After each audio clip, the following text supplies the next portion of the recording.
PM Narendra Modi ட்விட்டர்ல ஒரு போஸ்ட போட்டிருந்தாரு. மாணவர்களுடைய எதிர்காலம் தான் முக்கியம். இந்த கொஸ்டின் பேப்பர் லீக் ஆனதுக்கு யாரெல்லாம் காரணமோ அவங்க மேல ஆக்ஷன் ஆனது எடுக்கப்படும் சொல்லிட்டு அவர் ட்விட்டர்ல ஒரு போஸ்ட போட்டிருந்தாரு. ஆனா இது எல்லாமே இப்ப இருக்கக்கூடிய ப்ரொடெஸ்ட் பண்றவங்கள சாட்டிஸ்ஃபைட் பண்ணுச்சான்னு கேட்டா இல்ல.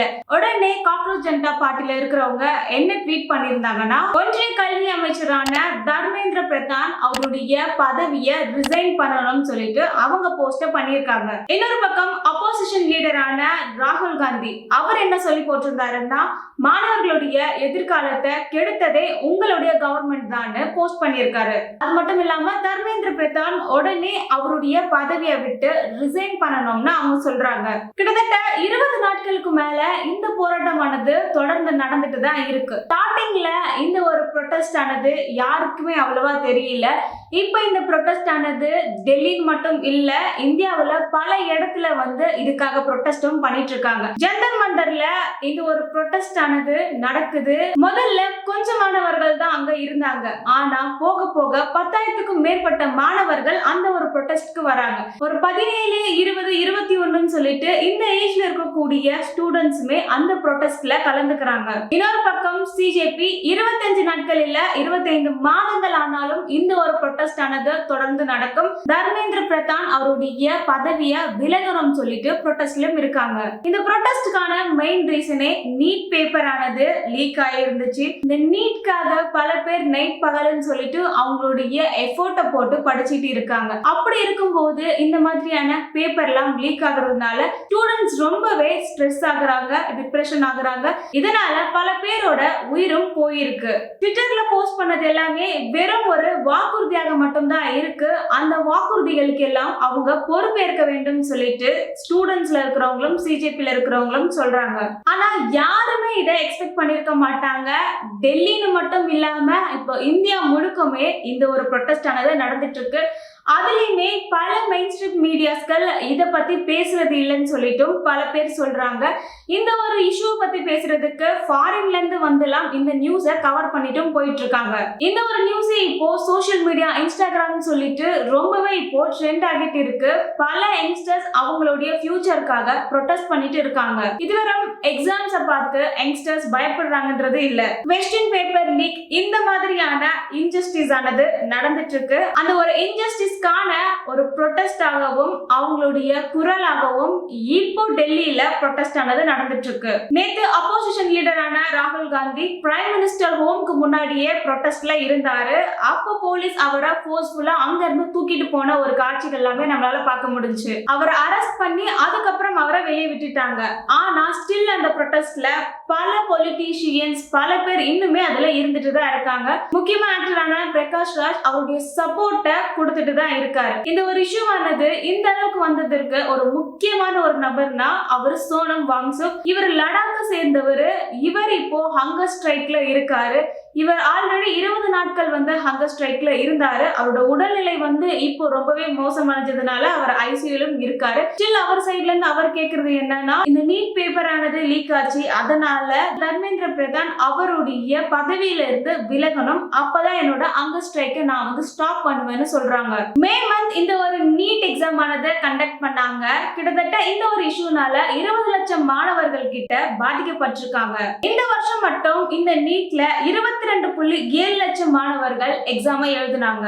ஆனா இந்தியாவுல மொத்தமே இருக்கக்கூடிய MBBS சீட் 1.3 லட்சம். அதாவது 17 பேர்ல ஒருத்தருக்கு தான் மருத்துவ சீட்டானது கிடைக்கும். 2024 ஆண்டுகள்ல மட்டுமே கிட்டத்தட்ட 14,488 மாணவர்கள் அவங்களுடைய உயிரை எடுத்திருக்காங்க. இதுவரை நீட்க்கு மட்டும் இல்ல, நீட் ஜேஇன்னு சொல்லிட்டு பல எக்ஸாம்ஸும் தொடர்ந்து நடந்துட்டு தான் இருக்கு. ஆனா அதுல ஒரு சில முறைகேடுகள் நடக்கிறதுனால ஸ்டூடெண்ட்ஸ் ரொம்பவே அஃபெக்ட் ஆகுறாங்க. இப்போ இந்த காக்ரோச் ஜனதா பார்ட்டி இந்த அளவுக்கு வந்ததுக்கு மெயின் ரீசனே நம்ம நாட்டுல இருக்கக்கூடிய அன்எம்ப்ளாய்மெண்ட். அவங்களுடைய ஒரு ஆதங்கத்தோட குரலாக தான் இப்போ இது எல்லாமே நடந்துட்டு இருக்கு. சிஜேபி உடைய ஃபவுண்டர் அபிஷேக் தீப்கே அவர் என்ன சொல்லியிருந்தாருன்னா, உயிரிழந்த குடும்பத்துக்கு நிவாரணமாக 1 கோடி ரூபாய் கொடுக்கணும்னு சொல்லியிருக்காங்க. அது மட்டும் இல்லாம மத்திய அமைச்சரான தர்மேந்திர பிரதான் அவருடைய பதவியை விட்டு விலகணும்னு சொல்றாரு. ஜூலை 20ஆம் தேதி சன்செட் சலோன்ற ஒரு பேரணி ஒண்ணு அறிமுகப்படுத்தினாங்க. நாடாளுமன்றத்திற்கு போவதற்காக. ஆனா அந்த இடத்துல போலீசார் என்ன பண்ணிருந்தாங்கன்னா இந்த கண்ணீர் புகை டியர் கேஸ் எல்லாமே யூஸ் பண்ணிருந்தாங்க. அதுவுமே எக்ஸ்பயர்ட் ஆனதெல்லாமே யூஸ் பண்ணிருக்காங்க. அது மட்டும் இல்லாம மாணவர்கள் மேல லத்தி சார்ஜும் நடத்தியிருக்காங்க. ஒரு அமைதியான ப்ரொடெஸ்ட் தான் ஸ்டூடெண்ட் சைட்ல இருந்து பண்றாங்கன்னு சொல்றாங்க. ஆனா அவங்க மேல ஏன் இந்த லத்தி சார்ஜ் எல்லாம் பண்ணப்பட்டிருக்கு? டெல்லி போலீஸ் சைட்ல இருந்து என்ன சொன்னாங்கன்னா பாதுகாப்பு வளையத்தை மீறினாங்க, அதனாலதான் இந்த ஒரு நடவடிக்கை எல்லாம் எடுக்கப்பட்டுச்சுன்னு சொல்றாங்க. இந்த மாதிரியான ஒரு சிச்சுவேஷன்ல ஒரு கலவரம் எல்லாம் நடக்க கூடாதுன்றதுக்காக அங்க இருக்கக்கூடிய ஸ்டூடெண்ட்ஸ் நேஷனல் ஆந்தம் பாடினாங்க. இந்த மாதிரியான வீடியோஸ் எல்லாமே சோசியல் மீடியாஸ்ல வந்துட்டு இருக்கு. அது மட்டும் இல்லாம அவங்க கையில இந்தியன் பிளாக்ஸ், அதுக்கப்புறம் பல தலைவர்களுடைய போட்டோஸ்னு இது எல்லாமே கொண்டு வந்துட்டு இருக்காங்க. ஆஸ் பர் ரிப்போர்ட் படி இதுல பல பேர் காயமடைஞ்சிருக்காங்க. இதுல ப்ரொடெஸ்ட் பண்ண 60 பேர் காயமடைஞ்சிருக்காங்க. 118 போலீஸுமே காயமடைஞ்சிருக்காங்கன்னு சொல்றாங்க. இப்ப டெல்லி மட்டும் இல்ல, சென்னை, மதுரைன்னு சொல்லிட்டு பல இடத்துல இப்போ இந்த நீட் இஷ்யூக்காக ப்ரொடெஸ்ட் ஸ்டார்ட் பண்ணிட்டு இருக்காங்க. இந்த இஷ்யூக்கு மத்திய அரசை எதிர்த்து அப்போசிஷன்ல இருக்கிறவங்க எல்லாருமே குரல் கொடுக்கறாங்க, அவங்கள கிரிட்டிசைஸும் பண்ணிட்டு இருக்காங்க. பட் இது எல்லாமே ஸ்டூடெண்ட்ஸ்க்காக மட்டும் தான் நடக்குதா? சோனம் வாங்சுமே ஹங்கர் ஸ்ட்ரைக்ல தான் இருக்காரு. அவங்க சொன்ன கோரிக்கைகள் எல்லாமே நடந்தாதான் அவர் ஹங்கர் ஸ்ட்ரைக்கை ஸ்டாப் பண்ணுவேன்னு சொல்றாரு. இன்னொரு பக்கம் பிரைம் மினிஸ்டர் இதுக்கான ஒரு ஆக்ஷன் ஆனது எடுக்கப்படும்னு ஒரு பக்கம் சொல்லியிருக்காரு. பட் என்னதான் இருந்தாலும் இந்த மாதிரியான ப்ரொடெஸ்ட் ஆனது இவ்வளவு நாள் நடந்திருக்கு, இதுக்கு முன்னாடியே இதை ஏன் சரி பண்ணலன்ற ஒரு கேள்வியானது வருது. இது வெறும் கொஸ்டின் பேப்பர் லீக் ஆனதுக்கான ஒரு ப்ரொடெஸ்டாக மட்டும் தான் இருக்கா, இல்ல யங்ஸ்டர்ஸ் உடைய ஃபியூச்சர் ஆனது ஒரு கொஸ்டின் மார்க்கா இங்க இருக்கா? பல பேருக்கு இங்க வேலை இல்லாம இருக்காங்க.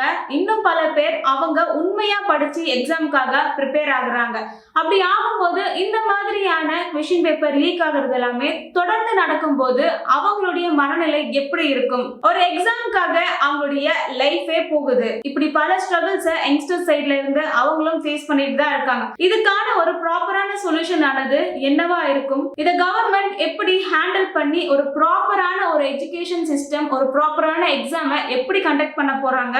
ஒரு நாட்டோட வளர்ச்சிக்கு ஒவ்வொரு யங்ஸ்டர்ஸுமே ரொம்பவே முக்கியம். அவங்களுடைய பங்கானது ரொம்பவே தேவை. இதுக்கெல்லாம் ப்ராப்பரான ஒரு சொல்யூஷன் ஆனது எப்ப கிடைக்க போகுது? ஏன்னா இந்த நீட் ப்ரொடெஸ்ட்ன்றது பல வருஷங்களாக நடந்துட்டு இருக்கு. அதுலயும் தமிழ்நாட்டுல நீட்டே வேணாம்னு சொல்லிட்டு பல வருஷமாக ப்ரொடெஸ்ட் எல்லாமே பண்ணிட்டு இருந்தாங்க. இப்போ டெல்லியில கொஸ்டின் பேப்பர் லீக் ஆனதுக்காக இந்த ப்ரொடெஸ்ட் ஆனது நடந்துட்டு இருக்கு. இதுக்கான ஒரு ப்ராப்பரான சொல்யூஷன் ஆனது கிடைச்சா மட்டும்தான் அந்த ப்ரொடெஸ்ட்ல இருந்து அவங்க ஸ்டாப் ஆவாங்கன்றது சொல்லியிருக்காங்க. கவர்மெண்ட் சைட்ல இருந்து இந்த ஒரு ப்ரொடெஸ்ட சீரியஸா எடுத்து அதுக்கான ஆக்ஷனை அவங்க எடுக்கணும். இந்த ஒரு இஷ்யூவை ஹேண்டில் பண்ண வேண்டியதும் கவர்மெண்ட்டுக்கான ஒரு பொறுப்பாக இருக்கு. அண்ட் இந்த ஒரு நீட் இஷ்யூக்கான சொல்யூஷன் ஆனது என்னவா இருக்கும்னு நீங்க நினைக்கிறீங்க? அண்ட் இந்த ப்ரொடெஸ்ட் பத்தி நீங்க என்ன நினைக்கிறீங்கன்னு சொல்லிட்டு கமெண்ட்ல சொல்லுங்க. அண்ட் டெல்லி ப்ரொடெஸ்ட்ல இப்போ என்ன நடந்துட்டு இருக்குன்னு தெரிஞ்சுக்கணும்னு நினைக்கிறேன். உங்க ஃப்ரெண்ட்ஸ்க்கு இந்த வீடியோவை ஷேர் பண்ணுங்க. இந்த வீடியோ உங்களுக்கு யூஸ்ஃபுல்லா இருந்தா like, comment, subscribe and share பண்ணுங்க. மீண்டும் அடுத்த ஒரு வீடியோல மீட் பண்ணலாம். Thank you, by.